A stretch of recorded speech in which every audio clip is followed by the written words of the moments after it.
Karon nagsugod sa mo control point diya sa may tulay. Kaya mo kaming ni siya nga geodetic engineer na si kasi nga niya Brad, kilala na ka? Krisya. Ari.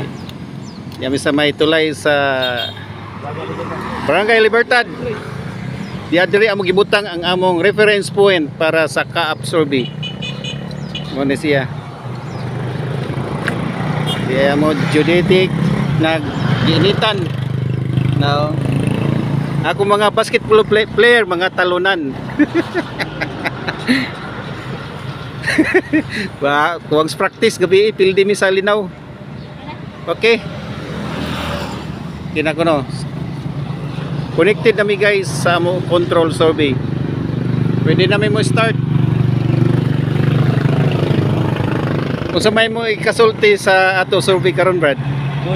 Goods kuno goods. Okay. Ikaw Loy. Okay ra. Wa ka gutom Loy. Wasan. Okay.